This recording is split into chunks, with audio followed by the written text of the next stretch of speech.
निमा एक्झिबिशनमध्ये शासनाचा काय रोल आहे जेणेकरून आपल्या नाशिकमधली जी काही उद्योजकता आहे त्या वाढीसाठी आपले प्रयत्न होतील? जसं आपण जाणताच आहोत, निमा इंडेक्स 2024 हे जे इंडस्ट्रियल एक्झिबिशन होऊ घातलेलं आहे, हे exhibition by the industry and for the industry आहे. आणि ह्याच्यात वेगवेगळे घटक असतात. जसं government is one important pillar जे आपल्या एक्झिबिशन किंवा इंडस्ट्रीसाठी ग्रोथसाठी इम्पॉर्टंट असतात.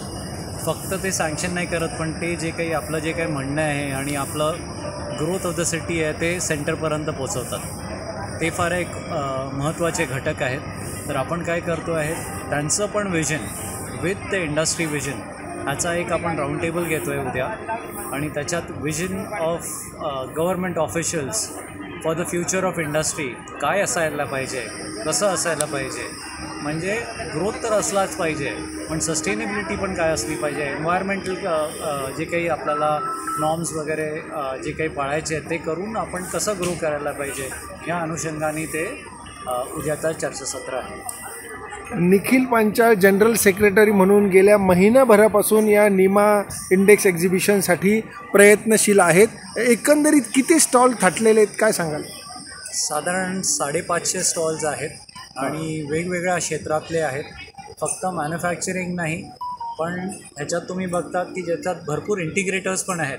आपण म्हणतो की 3D प्रिंटिंग, AI किंवा 4.0, पण हे सगळे जे काही अवेलेबल टेक्नॉलॉजीज आहेत ते टेक्नॉलॉजीजचा समावेश करून आपल्याला सोल्युशन देणारे इंटिग्रेटर्स पण याच्यात, सर्व्हिस प्रोव्हायडर्स पण भरपूर आलेले आहेत.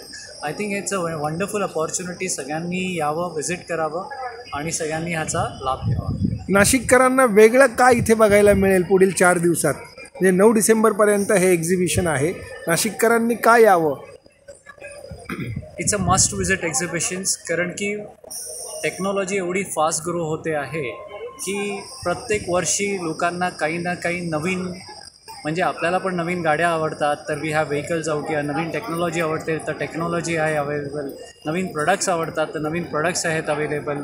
आणि तुम्ही बघितला तर आता स्टॉलचे जे काही अजूनपर्यंत हिस्ट्री ऑफ नाशिकमध्ये एवढे लार्जेस्ट स्टॉल्स पहिल्यांदा आलेले आहेत. म्हणजे लोकांना ते मार्केट करायचं पोटेन्शियल जे काही आहे ते त्यांना कळलेलं, महत्त्व कळलेलं आहे. आणि लोकांनी नक्कीच यावं, कारण वेगवेगळे तुम्ही बघताय की इकडे कॉम्प्रेसर्स मॅन्युफॅक्चरर्स आहेत आणि भरपूर इकडे B2B नीड्स पण होणार आहेत. आम्ही साधारण 1000 कस्टमर्सला आम्ही कनेक्ट केलेलं आहे आणि साधारण 200-250 कस्टमर्सचा RSVP पण आलेलं आहे. ते फक्त नाशिकमधनं नाही, पण नाशिकचे बाहेरचे पण कस्टमर्स इकडे व्हिजिट करणार आहे. So must visit exhibition for the industries आणि फॉर द नाशिक ऑल्सो, कारण की त्यांना बिझनेस आयडियाज मिळतील. त्यांना काही नवीन उद्योग करायचा असेल, काही कनेक्ट करायचं असेल, जे ब्रिज वाटते आहे, जे निमा इंडेक्स आहे, कनेक्ट, कोलॅबरेट अँड क्रिएट, त्याच माध्यमाने त्यांनी